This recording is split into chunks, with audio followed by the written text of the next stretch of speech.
Hey, what's up? It's your boy Beck, and I'm here today to talk about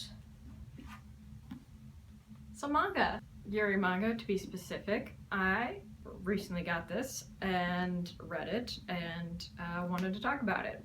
So the title is The Whole of Humanity Has Gone Yuri Except for Me by Hiroki Haruse.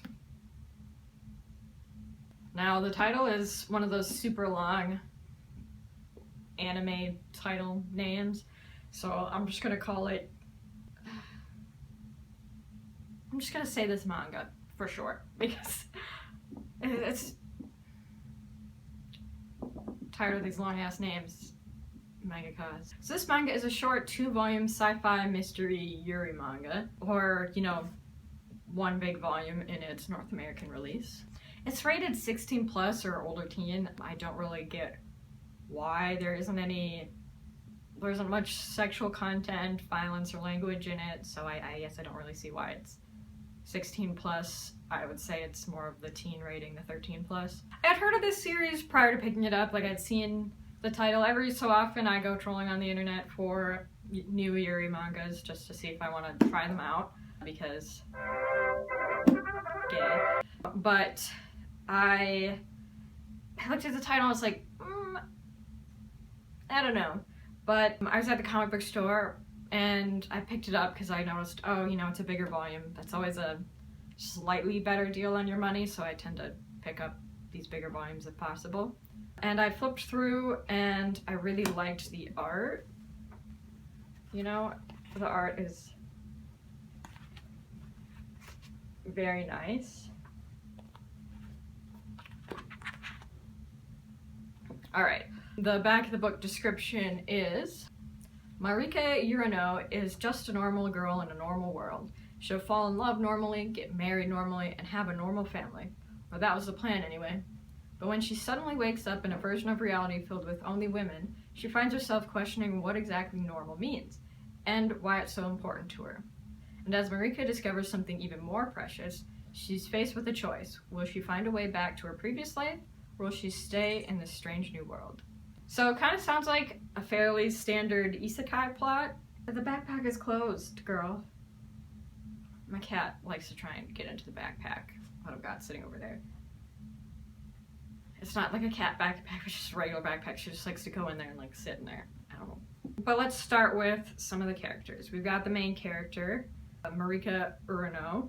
She is your standard schoolgirl. I think most isekai tend to go with that. They're a standard high schooler type character. I would have to say she is very dedicated in her quest towards finding a way back, which I do find interesting. I think there's a lot of isekai where the character kind of just yep, I'm in this new world, and I do like that she's hey, I'm gonna find my way back.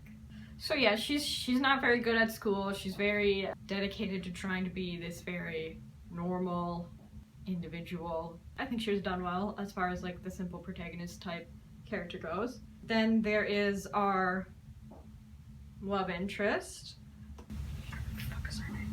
Miss Lily Kazami, and she kind of comes off a bit like a tsundere, but not to the extreme of that. She offers to help Marika in her quest to try and return home in return for fake dating her in the meantime.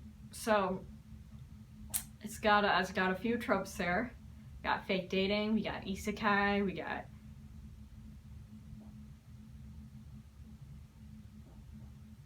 got two.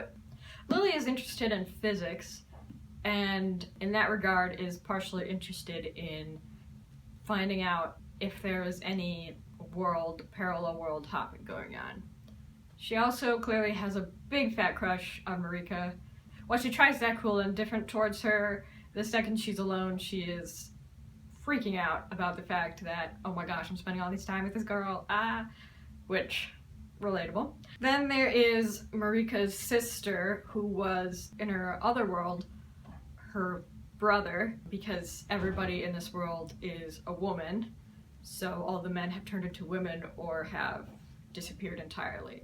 Her sister has an interesting plot going on. She kind of suspects that this version of Marika is different from her own, and that leads to some interesting situations. There are a few other characters, such as some various scientists. One thing I liked about this was that the relationship between our two main leads progresses in a way that I found pretty natural. I know there's some where I've read where the relationship seems a bit more forced or the personalities don't mesh, but I felt like they worked well together. I liked how they built up from being a bit more wary of each other to more friends to maybe something more, etc., etc. Yeah, I'm always here for a well-written or well-progressed relationship in a romance manga.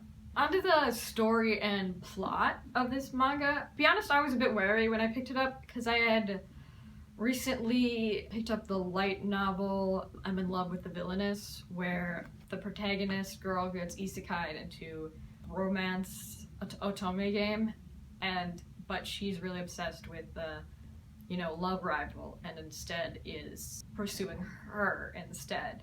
I remember I picked that up going, oh, that sounds really interesting, and I didn't read a lot of it. I'll have to finish it at some point, but I read like the first 20 or 30 pages and it was really boring and really forced and really, so I was a little worried this was going to be like that, but turns out it's not at all. It actually has a surprisingly interesting sci-fi mystery plot of trying to figure out how she came to this world. Does it have to do with like parallel worlds? What is going on with the version of her that was in this world, and trying to retrace her steps to see if anything that she might have done to have swapped them. To be honest, I was surprised how much I liked this. I think the fact that, like, with a plot like this, you could easily make it your generic, like, slice of life, not super well thought out story, but the author took it in a direction where it was really focusing on the questions that this brings about. So it was nice having the characters be a lot more serious about why did this happen, how did this happen, can we change this, can we do something about this, and I found that to be very compelling. There was some good cliffhangers, and honestly it really made for a fun, quick story. I would say that, in my opinion, it could have used a few more chapters at least. I wouldn't say more than like another extra volume, but it could have done with a couple more chapters. Now I'm going to discuss some spoilers if you haven't read it, So what it turns out is that they go to this lab and they find out that the Marika from this world that they're currently in had discovered a way to go to the world that this Marika came from. If that makes sense, isekai logic. So they figured out that she had done something to get herself there, and that this Marika actually originally came from this world, and the other Marika came from that world. So they were essentially returning to where they had started, and that this all came from an experiment that was done in the past, because in this world, all of mankind, like all of men, had died out due to some kind of disease or whatever that killed all the men. And so they were, for a while, they were like, oh, what if we, like, they were worried that there was a chance their species could die out because, if they couldn't reproduce, So some of the things that they were doing were these experiments to try to contact another world and potentially bring men over, which seems pretty homophobic to me. And Marika was one of these experiments. In her youth, she had actually met a young Lily when she was very young. And part of the reason why she was so concerned about being normal was because when she came to our world, let's just call it, she had all these memories and experiences from this past world and that caused her to be bullied and made fun of because she did things differently or thought things differently that were to her peers weird. Not that her peers knew that she came from another world, just that she had some different things, basically. I think that made it a pretty interesting story, because then it was, oh, well, do I go back to this world that I've always known, or do I stay here because this is the world I'm supposed to be from?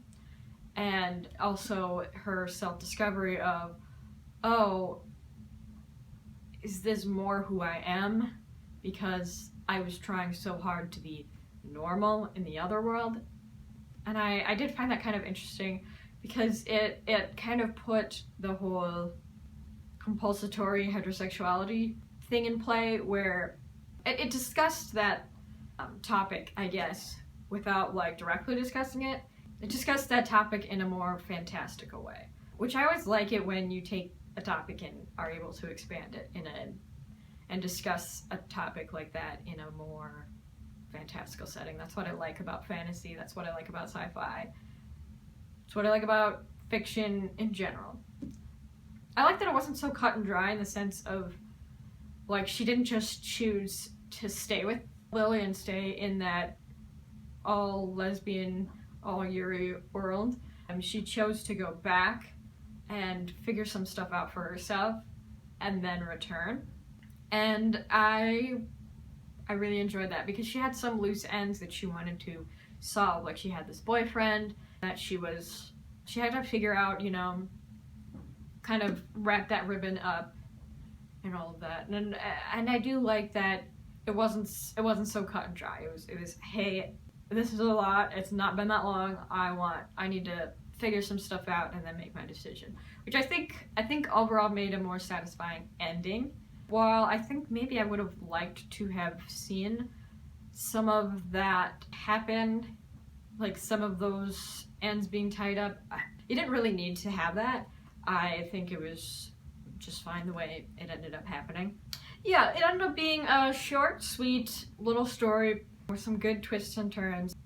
It ended up being one of my more liked Yuris I've read in a while, and honestly I'd really recommend it. So check it out if you haven't, or let me know if you liked it or didn't like it in the comments below. And thanks for watching. Peace.